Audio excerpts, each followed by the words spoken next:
경찰이요. 이태원 압사 참사 당일 112 신고 내역을 공개를 했습니다. 전혜연 평론가님. 예, 이 공개록을 보고 많은 사람들이 참 분노하기도 하고 안타깝기도 했습니다. 사고 발생하기 4시간 전부터 한 건도 아닌 무려 11건 정도의 신고가 접수된 것으로 알려지고 있는데요. 시간상으로 살펴보면 참사 당일 오후 6시 34분경에 처음으로 경찰에 신고 전화가 왔는데 신고를 한 장소도 바로 사고가 발생했던 그 골목 부근인 것으로 지금 전해지고 있습니다. 그 내용도 우리가 유심히 봐야 되는데요. 압사당할 것 같다라는 용어가 이미 나오고 있습니다. 즉 현장에 있었던 시민들은 이미 대형 사고가 날 것을 감지했다라는 상황을 지금 전달하고 있는 거고요. 그러네. 그리고 지금 뭐 좁은 골목 인파 이태원역에서 내린 사람들 클럽에 서 있는 줄이 섞이고 있다면서 뭐라고 했느냐. 소름 끼친다. 이분 진짜 공포에 질려서 한 얘기거든요. 경찰이 서서 통제해서 인파를 좀 빼고 안으로 들어오게 해달라고 하는데요. 이런 신고가 무려 11번 이상 접수된 것으로 전해지고 있습니다. 지금 들으신 것처럼 애초에 언론 보도는 신고가 당일, 즉 29일, 10월 29일 10시 15분에 첫 신고가 접수된 걸로 언론 보도는 그렇게 나왔잖아요. 브리핑을 통해서. 그런데 그 신고 알려진 것보다 4시간 전쯤 저녁 6시부터 첫 신고가 이루어졌고 그때 신고하신 분 그 표현으로 압사, 통제 이런 단어가 등장했습니다. 당시에 심각성을 제기하고 통제를 요청했던 최초 신고자분 얘기 들어보시고 이어가 보도록 하겠습니다. 1번 출구에서 나오는 인파를 보니까 다 웃으면서 그 골목으로 올라가는 걸 보고서는 이제 정말 무서웠죠. 저 위에 얼마나 많은 사람들이 정체돼갖고 꼼짝도 못 하는데 1번 출구에서 어마어마한 인구가 올라와서 그 골목으로 올라가는 걸 보니까 이제 끔찍한 생각이 들어서 전화드렸습니다. 그때 112에. 택시 타고 집에 오면서도 거기에서 내가 젊은 사람들한테 위험해요 해서 인간 띠라도 만들어갖고 경찰이 올 때까지 기다리고 있었으면 어땠을까 이런 후회가 남죠. 통제를 결정할 수 있는 분이 그 안에 상황을 알고 있었다면 점점 더 강한 통제를 했겠죠. 근데 그걸 판단해 주시거나 그거를 해주실 수 있는 어떤 분이 없었다는 거죠. 지금 들으신 것처럼 최초 신고하셨던 분의 상황 판단처럼 이미 그때 뭔가 위기, 두려움, 위험성을 직감했습니다. 시민들은요. 그런데 저 신고 이후에도 여러 건의 신고가 쏟아졌을 거 아닙니까? 백성문 변호사님. 네, 조금 전에 전혜연 평론가님 말씀하셨던 것처럼 신고가 만약에 한 4시간 반 전인 오후 한 6시 34분 이때 신고가 한번 오고 또다시 신고가 없었다면 저희가 이걸 크게 문제 삼지는 않을 겁니다. 근데 말씀하셨던 것처럼 그 이후에 사건이 발생했던 10시 15분까지 대략 11차례 정도의 신고가 계속됐는데요. 거기에 압사라는 단어가 굉장히 여러 번 나옵니다. 그래요? 그리고 대부분 다 거의 동일합니다. 사람이 너무 많다. 인파가 너무 많아서 대형 사고가 날 것 같다. 사람 많아서 압사될 위기다. 사고 날 것 같다. 대부분 이런 내용들이란 말이죠. 이러다 보니까 이제 이후에 이제 112 신고 내역을 경찰에서 공개하고 나서 이 내용을 본 시민들 입장에서는 경찰의 대응이 부실했던 것이 아닌가 이런 비판이 나올 수밖에 없는 그런 상황인 것 같습니다. 11건의 신고 내용을 차근차근 짚어볼게요. 자, 보세요. 첫 장부터 보여드릴게요. 자, 첫 신고 10월 29일 오후 6시 34분에 들어옵니다. 압사 당할 것 같다. 인원 통제해달라. 그리고 두 번째 신고 넘어지고 다치고 난리 났다. 단속해달라. 사람들 길바닥에 쓰러졌다. 제발 정리해달라. 누군가 와달라 이거잖아요 지금. 압사 당하고 있다. 여기는 지금 아수라장입니다. 신고가 들어가요. 그 다음 5번째 신고에서도 대형사고 일보 지점. 대형사고란 단어까지 등장합니다. 신고자 입에서요. 통제할 듯하다. 사고 날 것 같다. 어떻게든 해달라. 제발 와서. 압사될 위기다. 일방통행. 즉 우린 지금 우측통행이잖아요. 그래서 누군가는 내려가는 사람은 어느 방향, 올라오는 사람은 어느 방향, 이 방향 통제가 필요하다. 그리고 압사당할 것 같다. 상태가 심각하다. 이런 신고가 이어졌고 되게 위험한 상황. 지금 애초에 보도된 10시 15분에 거의 가까우면서 더 상태가 심각해집니다. 되게 위험한 상황이다. 인원 통제해달라. 압사 당할 것 같다. 통제 필요. 압사될 것 같다. 그때 마지막 10시 11분쯤에는 실제 신고 통화 중에 주변에서 비명소리까지 들리는 상황이었습니다. 그리고 이 신고를 하신 분들이 각자 신고를 한 위치도 다 달라요. 제가 보여드릴까요? 보세요. 11건의 신고가 다 다릅니다. 신고하신 분 위치가. 그런데 공통점은 뭐예요? 바로 해밀턴역 바로 우측에 있는 그 골목, 이른바 세 곳에서 합류하는 그 골목 인근 반경 100m 내에서 저 11건이 모두 반경 100m 내에서 계셨던 분들이 모두 신고를 했던 상황입니다. 앞서 보신 것처럼 손정희 변호사님, 신고 내용도 그렇지만 장소까지 그 위급한 다급한 상황에, 왜냐하면 구조대와 경찰이 어디로 와야 될지를 정확히 시민분들 정확히 장소까지 알려주고 계세요 지금. 네, 이태원 메인 스트리트다 어디 가게 상호를 정확하게 대면서 여기 위험하다 저기 위험하다 구체적으로 장소를 지목할 뿐만 아니라 사실 일반 시민들은 이렇게 안전관리라든가 여러 가지 이런 통행에 대한 위험을 전문가처럼 표현할 수는 없습니다. 최대한 표현한 게 압사할 수도 있습니다. 쓰러지고 난리입니다. 아수라장입니다. 큰일 날 것 같습니다. 이렇게 한다면 장난 전화 신고로 볼 여지가 없는 상황이잖아요. 반복적으로 중첩적인 내용이 신고되고 있다면 그 심각성을 인지를 마땅히 해야 됐을 겁니다. 더군다나 일반 시민들이 뭐라고 얘기하냐면 솔루션도 제공하고 있어요. 여기 통제해달라, 일방통행을 해야 된다, 사람들 못 올라오게 해야 된다, 분산해야 된다, 이런 이야기까지 하면서 상황의 심각성을 알리기 위해서 영상 찍어놓은 거 보내드릴까요?까지 이야기가 나왔다라고 한다면 적어도 구체적인 위험이 얼마나 지금 심각한지 알아야 되지 않을까라는 생각이 들고요. 네. 심지어는 위치 추적해달라는 시민의 신고자의 목소리 있습니다. 원해 일방통행할 수 있게 통제를 부탁한다. 이런 이야기까지 구체적으로 신고 당시에 접수를 했는데, 그리고 출동하겠다라고 이야기를 했으면 어느 정도의 어떤 상황은 파악이 됐을 것인데 이것이 통제라든가 예방 조치가 잘 되지 못해서 뒤늦은 후회일지는 모르겠으나 너무너무 안타깝다는 말씀 드립니다. 지금 보세요. 신고 내용입니다. 여기 애초에 신고 내용 보면 이게 원문이에요. 저희가 그래픽으로 보여드린 것보다 더 문장이 길죠?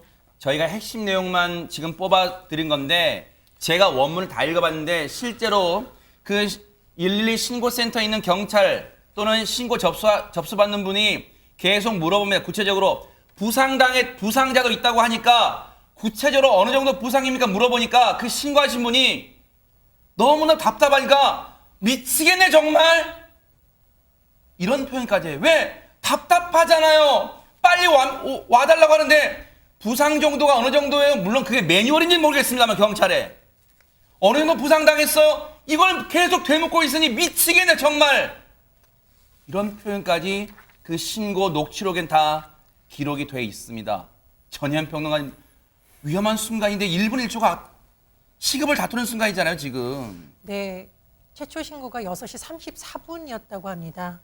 이때라도 만약에 현장에서 제대로 된 대응이 됐다면 과연 이렇게 많은 인명피해가 났을까? 많은 사람들이 너무너무 안타까워하는 부분이고요. 신고자 중에는 이런 분도 있었습니다. 영상을 찍어 놓은 것도 있는데 보내드릴 방법이 없을까요? 이 정도로 우리가 힘들어요. 빨리 와주세요라고 지금 시민들이 호소를 하고 있는 거고 11건의 신고 중에서 압사라는 단어가 9번이나 등장합니다. 현장에 있는 시민들은 정말 이러다가 생명을 잃을 수도 있다라는 절박함에서 경찰에 신고를 했는데 물론 우리가 이런 참사가 발생하게 된 것에 다각적인 측면의 원인을 많이 봐야겠습니다만 일단 참사 당일만 봤을 때는 경찰의 대응이 좀 더 치밀하고 빨랐으면 어땠을까라는 많은 아쉬움이 남습니다. 재진주 교수님, 신고자들 입에서 압사라는 표현이 등장할 정도면 저분들은 어떤 재난의 전문가도 아니잖아요. 근데 일반 시민분들 입에서 압사당할 것 같다는 위기감 그런 단어가 나온단 말이에요. 그러면 경찰이 정말 긴박한 순간이구나 다급한 순간이구나 직감해야 되는 거 아닙니까? 그러한 말씀에는 동의하지만 지금 적절한 말이 맞는지는 모르겠는데 일이 이렇게 되고 보니까 대응을 소홀히 한 경찰만 문매를 맡고 있는 것 같은데 재난을 예방하기 위해서는 네. 관리하기 위해서는 예방, 대비, 대응, 복구의 4단계가 있습니다. 단계가 있어요? 네. 이 중에서 경찰이 늦었다 어쩌다 하는 건 대응의 문제인데 아하. 예방하고 대비하는 것을 멀지 않게 보더라도 네. 며칠 전에 경찰과 용산구청에서 관계자 회의가 있었던 모양입니다. 그랬다면서요. 네. 그 회의 내용을 보니까 무척 열심히 회의했어요. 경찰은 경찰대로 해야 할 일, 뭐 성폭력을 포함해서 뭐 자범들 막는 거, 구청에서는 구청에서 해야 할 일, 코로나 사태니까 방역 대책이라든지 네네. 매우 열심히 의논했어요. 그 상줄만 한데 문제는 다중 밀집 사고에 대한 대응책을 한 사람이라도 제기한 사람이 없었다. 그게 저는 이해가 안 가는 거예요. 뒤집어 얘기하면 네. 엄청나게 대형 밀집 사고가 발생하면 피해가 크다는 걸 알았으면서도 우리는 그 사고가 10년, 20년 띄엄띄엄 발생하니까 학습이 전혀 안 됐던 것 같아요. 아니 현장을 관리해야 될 행정 주체하고 거기에 참석한 모든 참여자들까지 위기 의식이 없었던 것 같아요. 아. 그러니 그렇게 설마 이제 하는 생각이었을까요? 설마? 그렇겠죠. 아. 예. 지금 우리가 횡단보도를 교통시설을 끼지 아니하고 막 건너간다고 가정해 보지요. 교통사고가 나서 다칠 사람 거의 없어요. 차들이 서주니까 그렇다고 해서 안전한 상황은 아니잖아요. 그렇죠. 네. 그렇게 안전한 것을 우연한 안전이라고 표현하는데 우리는 우연한 안전이 진정한 안전으로 착각하고 있어요. 그게 흔히 얘기하는 안전불감증입니다. 그렇군요. 그래서 우리 사회에서는 많은 안전, 그 재난이 발생할 수 있는 요인이 많이 있음에도 안 생겼으니까 아. 안전할 수도 있었다 이렇게 생각했던 것 같아요. 네. 그래서 예방, 대비 부분이 전혀 제로였다. 그러니까요. 회의원 사람들이 머리를 가지고 간 사람이 아무도 없었다는 게 첫 번째 제가 지적하고 싶고요. 네. 그다음에 이제 막 이렇게 신고가 많이 들어왔는데 어떻게 대응했느냐 하는 거에 대해서 지금 지탄하고 있는데 네. 먼저 그 이태원 팔수에서 근무했던 경찰관들에게 그 노고에 저는 감사드리고 싶습니다. 네. 자기 가날이니까 얼마나 힘들게 뛰댕기면서 그걸 했겠어요. 그랬겠죠. 네. 그러나 거기에 근무한 사람들 숫자로는 역부족이었을 거고 그랬을 수 있어요. 네. 그러면 경찰 본서나 청에서 지원 병력을 내보내야 되는데 그렇죠. 그것을 결정할 사람도 역시 머리가 없어. 또 머리가 있어서 지령을 했다고 하더라도 내가 막상 무슨 일 어떻게 해야 되는지 아는 사람이 없어. 아. 그러니까 이런 사태가 초래된 것 같아요. 그냥 그 신고를 받은 경찰관들 얼마나 안타까웠겠어요. 이건 뭔가 하지 아니하면 그렇죠. 큰 사고가 생기겠다고 걱정했을 겁니다. 네. 그럼에도 불구하고 그것을 네. 사고를 방지할 수 있는 쪽으로 옮길 수 있는 데는 시스템이 안 됐었다. 그러니까. 그걸 저는 우려하고 싶습니다. 시스템 부재는 분명히 있었던 것으로 지금 정황상 다 파악이 되고 있어요. 그런데 당시에 앞서 최초 신고자의 내용 들어보셨죠? 하지만 당시 경찰청 치안상황관리관은 최초 신고자의 판단과 다른 판단을 한 것으로 보여집니다. 들어보시고 이어가 보도록 하겠습니다. 최초는 저희가 지금 기록으로 봤을 때 18실 때 하나 있었는데 그건 뭐 일반적으로 용인할 수 있는 불편 신고 정도에 불과했고요. 18실 때만 해도 어느 정도 좀 불편 정도의 운집도였던 것 같고요. 근데 시간이 계속 증가하면서 특히 21시에 다다르면서 그때는 좀 심각할 정도의 신고가 있었던 걸로 보여지는데. 물론 결과론이어서 저희가 그 결과론을 토대로 역으로 생각해서 그럴 수도 있겠습니다만 지금 저희가 최초 신고 내용 그리고 그 최초 신고자의 언론 인터뷰 내용 육성까지 들려드렸잖아요. 근데 어떻게 최초 신고 때 이걸 그냥 단순 불편 신고라고 해석할 수 있어요? 그러니까 저희가 그 시각대 현장의 상황을 정확하게 파악하고 있지 않은 상황이기 때문에 좀 조심스러운 얘기지만 지금 이 얘기는 어쨌건 이게 현실이라고 하더라도 국민들 입장에서 보면 이거는 우리 책임이 아니다라는 느낌으로 자꾸 들리거든요. 그런 부분에 대해서 저 브리핑은 저 다소 좀 부적절한 측면이 분명히 있다는 생각이 들고요. 네. 다만 아까 우리 제 교수님 말씀하셨던 것처럼 일선에 있었던 경찰관들은 그런 얘기들을 하더라고요. 뭘까요? 이태원에서 이제 코로나 때 이제 좀 많이 못 모였지만 예전에 이 할로윈 파티를 하면 항상 신고의 압사, 뭐 사람 많다, 위험하다 이런 신고들이 수도 없이 많이 있었다고 합니다. 근데 그런 과정에서 현실적으로 발생한 적이 없었죠. 근데 그러니까 경찰 입장에서도 어느 정도 이런 일이 실제로 벌어질 거야라는 생각을 하고 이 사건을 이제 대하했던 경찰들이 그렇게 많지 않았던 부분이 분명히 있었던 것 같아요. 그런 표현은 무뎌진 거예요, 그러면. 그렇죠. 그리고 그러다 보니까 지금 이 이태원 경찰서에 있는 한 경찰이 경찰 내부망에 내용을 올린 게 정말 전날 죽을 고생을 다해서 그래도 뭐라도 해보려고 시민들 구하려고 노력한 우리 일선 경찰에게 모든 책임을 돌리는 거냐 이런 얘기도 나옵니다. 물론 거기에 확인을 해봐야겠습니다만 일단 20명밖에 근무를 하고 있지 않으니까 이제 뭐 어떻게든 이제 뭔가 지원 인력을 좀 보내달라고 했던 게 묵살됐다는 얘기가 나온단 말이에요. 그게 사실이라면 그건 정말 심각한 문제입니다만 네. 지금 우리가 이 일선 그 이태원 경찰서 파출소 바로 길 건너편에 있습니다. 그 경찰들에게 이 모든 책임을 지는 건 절대 아니라는 생각이 저는 개인적으로 좀 듭니다. 지금 실제 녹취 내용도 저희가 그 녹취 내용, 신고 내용, 그 압사 참사가 일어나니까 11건의 내용도 제가 전해드렸습니다만 경찰의 부실 대응 정황이 계속해서 짙어지고 있어요. 그러다 보니까 배종찬 소장님, 네. 윤석열 대통령도 이 사안을 보고받고 격앙했다는 얘기가 들려오고 있습니다. 이 말씀은 안 드릴 수가 없을 것 같아요. 우리가 일선 경찰의 노고를 탓하는 게 아닙니다. 네. 그런데 왜 그 다급한 목소리를 왜 대응을 안 했을까? 그것은 감히 우리가 예상하기 힘든 일 아니겠습니까? 그러니까 윤석열 대통령도 격노하고 격앙될 수밖에 없는 것은 이렇게 되면은 경찰의 부실 대응이고 또 112라는 신고가 우리 이 다급한 국민들의 입장에서는 최후의 보루일 수도 있습니다. 네.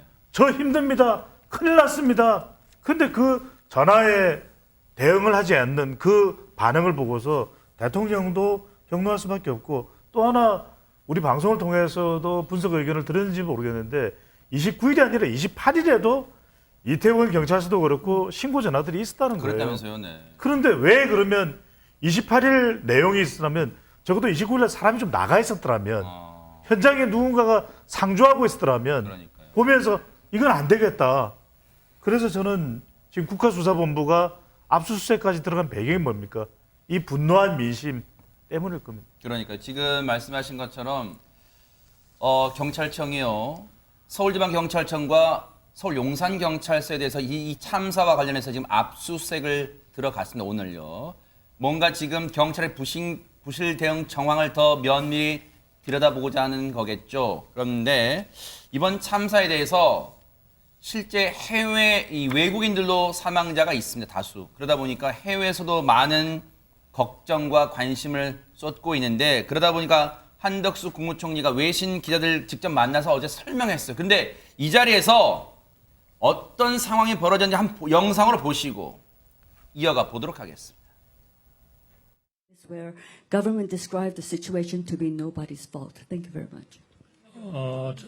저는 잘 안 들리는데요. 이 통역이 왜 그런지 잘 모르겠는데. 친구들이 거기 가 있었던 것이 잘못된 것이었든지 그리고 또 한국 정부의 그 책임은 특히 이렇게 누구의 잘못도 아닌 상황 같은 이런 상황에서 한국 정부의 책임의 시작과 끝은 어디라고 보시는지 질문했습니다. 감사합니다. 네. 만약 이번에 경찰의 수사에 의해서 거기에 대해서 책임질 그러한 그 분야나 그러한 그 사람들이 있다면 그거는 당연히 책임을 져야 할 거고요. Trouble hearing the interpretation. Please press your earphones a bit. 이렇게 잘 안 들리는 것에 책임져야 할 helps, 사람의 첫 yeah. 번째와 마지막 책임은 뭔가요? We are 오죽하면 저 농담조의 말에 통역조차 당황했습니다. 그래서 말을 잇지 못했어요. 지금 저 상황에 전현 평론가님, 시청자분들을 위해서 어떤 상황이었는지 좀 설명 좀 해주세요. 일단은 이 외신 기자회견이 열리게 된 것은 이번에 우리 국민도 많이 좀 희생이 됐고요. 외국인들도 좀 희생이 됐는데 외신에서 굉장히 비판적인 기사가 나오기 시작을 했습니다. 네. 그래서 정부 차원에서 이것을 설명하려고 했고 한덕수 총리가 직접 참석을 한 건데 네. 아마 이제 굉장히 날카로운 질문들이 했던 것 같아요. 네. 한국 정부 책임이 누구의 잘못도 아닌 상황 같은 이런 상황. 그러니까 한국 정부는 마치 책임을 회피하려고 하는 것 아니야라는 뉘앙스의 질문이 나왔는데 네. 여기서 일단은 경찰 수사에 의해서 책임질 분야의 사람들이 있다면 당연히 책임져야겠다라는 이 발언에 대해서는 뭐 크게 논란이 없는 것 같습니다. 근데 이 통역 관련해서 조금 현장에서 문제가 있었는데 한덕수 총리가 그 외신 기자가 했던 발언을 약간 차용해서 발언을 하는데 문제는 뭐냐? 이 발언이 마치 농담조인 것처럼 왜 나한테 이런 질문하지? 라는 것처럼 하는 뉘앙스가 하나 읽힌 것이죠.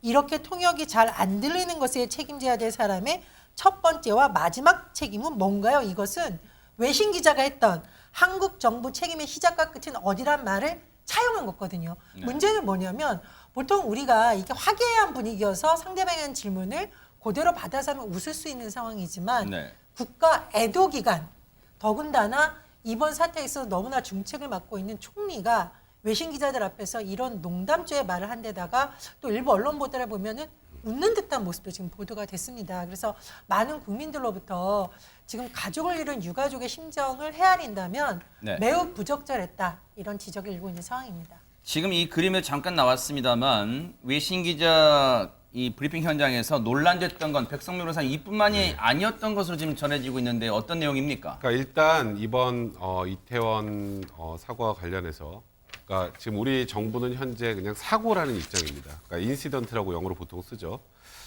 그러니까 그거는 이제 자칫하면 어떻게 느껴지느냐면 이번 사고는 불가항력적으로 발생했던 것이고 네. 정부의 직접적인 책임은 없다라고 읽히죠. 이제 그걸 이제 일단 한국에 10년 넘게 체류 중인 영국 출신 프리랜서 기자 라펠 레시드가 저 사진을 첨부하면서 이 이태원 사고의 인시던트 부분을 지우고 거기에 디제스터, 그러니까 재난이라는 그러니까 이태원 참사라는 표현을 쓴 겁니다. 그러니까 지금 현재 이태원에서 발생한 이번 안타까운 이 상황을 현 정부가 너무 현 정부의 책임을 축소하려고 하는 것 아니냐. 네. 저 단어를 씀으로써 그런 취지의 지금 비판이 있는 겁니다. 재진주 교수님 보실 때는 글쎄요. 총리가 외신 기자들을 상대로 한 브리핑이면 소상하게 밝힐 의무가 책임이 있기 때문에 브리핑 기자회견을 연 거잖아요. 외신 기자들을 상대로. 예. 그런데 총리가 앉아있는 뒤에 현수막에는 인시던트, 사고라는 뜻의 인시던트를 썼어요. 근데 그게 이 외신 기자는 참사다. 실제 지금 우리 국내 언론들도 압사 참사라는 표현을 쓰고 있습니다. 왜 정부는 굳이 지금 보시는 것처럼 인시던트, 사건이라는 단어를 썼을까요? 우연한 결과였다라는 것을 변명하고 싶었던 것 같은 생각이 듭니다. 우연히 누가 이것을 예방하거나 대응 대비할 수 있는 상황이 아닌 우연한. 근데 제 교수님 말씀 죄송한데 누군가 일부러 했다면 그건 사건이잖아요. 사고가 아니라 그렇죠. 사건이 되는 건데 네. 이 사고에 대해서 그냥 단순 사고다, 그냥 길 가다가 교통사고 날 수 있는 그런 사고다, 이런 사고가 아니잖아요. 예, 인시던트. 그렇습니다.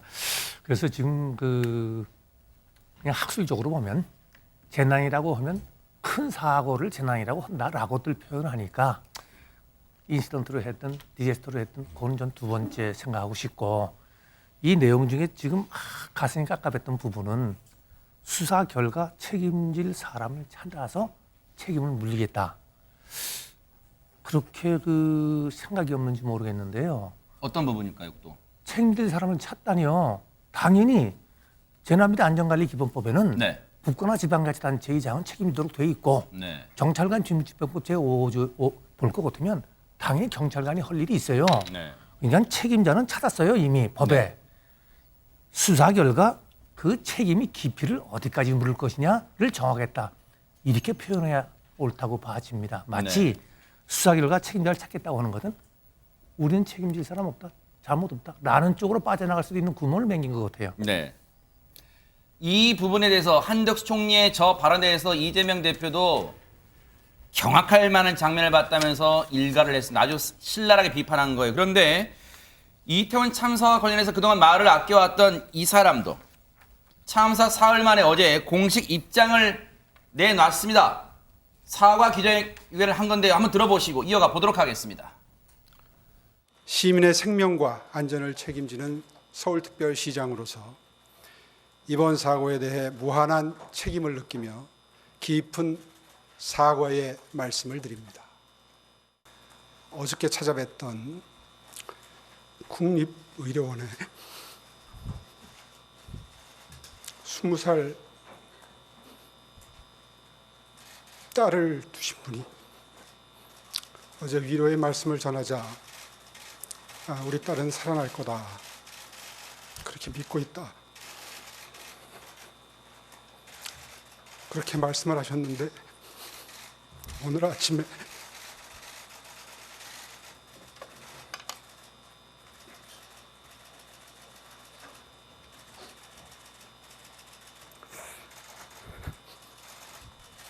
돌아가셨다는 말씀을 들었습니다. 사죄의 말씀이 늦어서 죄송합니다.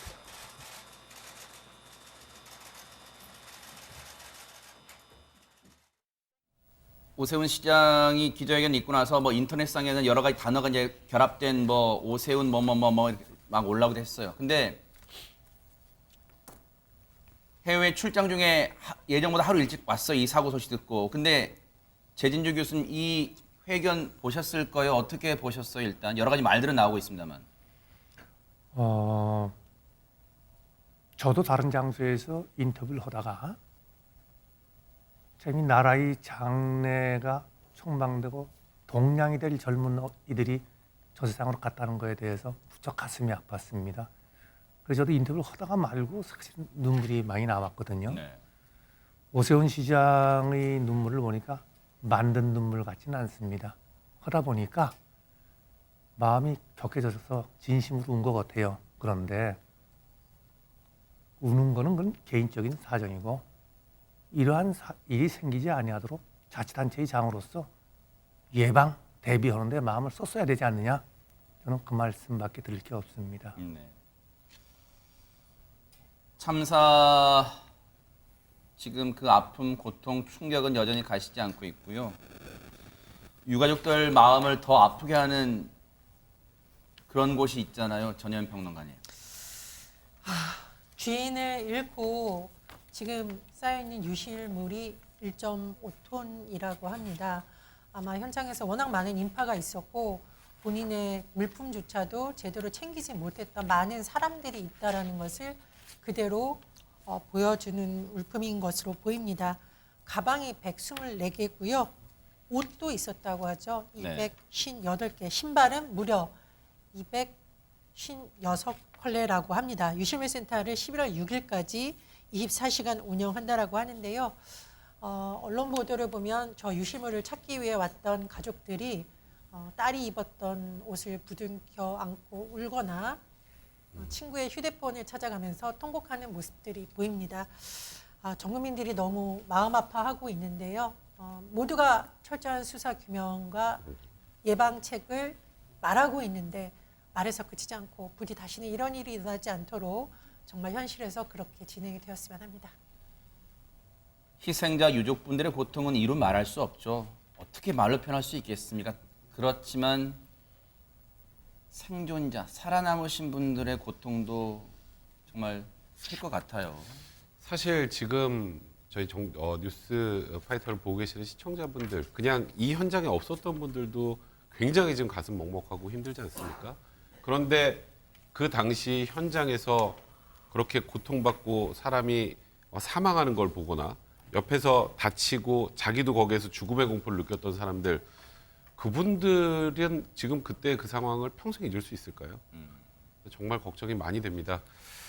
그래서 이제 뭐 이 관련된 트라우마를 호소하고 있는 그런 여러 가지 얘기들이 있는데, 예를 들어서 뭐 손 떨리고 잠을 못 잔다, 아내가 밤새 뒤척인다, 바로 옆에 선 채 기절한 사람들이 생각이 난다. 그러니까 이런 분들의 또 이 정신적 고통도 어루만져줘야 되는 것이 국가의 의무가 아닌가 싶습니다. 관련해서요, 최명기 정신과 전문의 원장 얘기 좀 들어보시고 이어가 보도록 하겠습니다. PTSD는 전형적인 경우에 거의 죽음에 근접할 정도의 위험한 상황에서 벗어났을 때 계속 반복적으로 그 생각과 그 경험을 갖다 맴도는 겁니다. 그런데 이번 사고의 경우에는 일단 많은 분들이 사망하는 모습이라든가 우리의 어떤 시신을 갖다 목격하게 되었는데 큰 충격을 받게 되고 죽음이라는 게 진짜 나의 근처에 머물다가 갔다는 어떤 두려움에 사로잡히게 되면서 외상후 스트레스 장애가 시작되게 되는 겁니다. 전문가를 직접 찾아가도 되고요. 아니면 정부에서 현재 운영 중인 시스템에 그 전화에 연락을 해서 본인의 증상과 본인의 어려움에 대해서 일단 얘기하는 게 중요하다고 생각합니다. 그런데요, 지금 트라우마를 겪는 분들 중에는 일반 시민들뿐 아니라 이분도 계시다고 합니다. 영상 보시고 이어가 보도록 하겠습니다.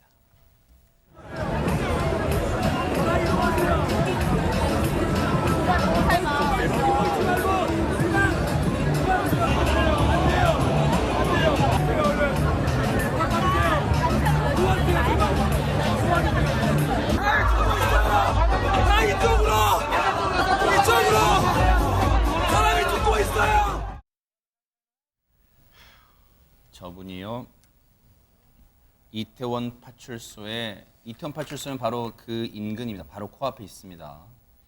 이태원 파출소의 김백겸 경사님인데요. 당시에 정말 목이 쉴 정도로 시민분들의 안전을 위해서 보행 정리를 하고 통제를 하고 안전한 쪽으로 유도를 했던, 하지만 벽에 부딪혔고 한계를 느끼셨을 거예요. 혼자 힘으로는 어찌 해볼 도리가 없었을 거예요. 근데 이분도 지금 힘들어한대요. 너무너무 힘들어하고 있습니다. 한 분이라도 더 구하지 못하는 것에 안타까워하고 있어요. 재진조 교수님, 김백겸 경사님뿐만 아니라 앞서 말씀드린 것처럼 물론 유족분들도 정말 힘드실 거예요. 그리고 현장에 같이 갔다가 생존하신 분들도 힘들 거고요. 그분들 어떻게 심리치료, 여기에 정말 주력을 해야 될 것 같습니다. 네. 조금 전에 나온 그 경찰관분을 네. 포함해서 이런 재난 현장에서 인명구조 활동을 했던 구조대원들이 미처 못 구조해서 사람이 죽었거나 구조를 했음에도 불구하고 응급처치를 잘못해서 죽었거나 하면 다 자기 잘못으로 생각을 해요. 그렇죠. 내가 조금만 더 열심히, 조금만 더 잘했더라면 네. 살릴 수 있었던 사람을 죽이지 않았을까 하는 굉장히 오랫동안 고통스러워하거든요. 해서 사고를 당한 사람이나 유가족이나 또 사고를 피해를 줄이기 위해서 노력한 경찰관, 소방관 이런 사람들, 또 이를 보고 있는 우리 시민들, 또 국민 모두가 트라우마에 빠진 것 같은데 네. 이번 정부에서 할 일은 아까 예방, 대비, 대응, 복구가 있지 네. 않습니까? 복구 부분에 있어서는 전 국민의 트라우마 그러니까요. 치료를 위해서 맞아요. 마음을 써야 되지 않을까 그런 생각이 맞습니다. 듭니다. 여와 야가 따로 있을 수가 없어요. 예, 예. 네. 그런가 하면 지금 합동 분향소를 사흘 연속 방문한 사람이 있다면서요. 누굽니까? 백성문 변호사님. 바로 윤석열 대통령입니다. 사실 정말 많은 국민들이 지금 애도하고 있고 지금 국가 전체적으로 좀 시도하고 있는 그런 기가 아니겠습니까? 그러다 보니까 윤석열 대통령도 뭐 서울광장, 또 이태원 녹사평역 광장에 마련되어 있는 그런 합동 분향소, 그리고 다시 또 서울광장에 있는 네. 분향소를 오늘 또 찾았습니다. 그만큼 국민들의 아픔이 크다는 것을 윤석열 대통령도 절감하고 있다는 걸 단적으로 보여준 것 같습니다. 지금은 정쟁이 아니라 추모와 위로가 필요한 시간인 줄 믿습니다. 슬픔에 빠져 계신 분들 힘내시기 바랍니다. 보고 계십니까? 대박 사건. 네, 안녕하십니까? 김명준입니다. 여러분과 함께하는 뉴스파이터. 다양한 소식과 뉴스를 보고 싶으시면 화면 오른쪽을 꾹 눌러 구독해 주시길 바랍니다. TV로도 유튜브로도 여러분께 한 발 더 다가가겠습니다. MBN 뉴스와 뉴스파이터를 사랑해 주셔서 고맙습니다.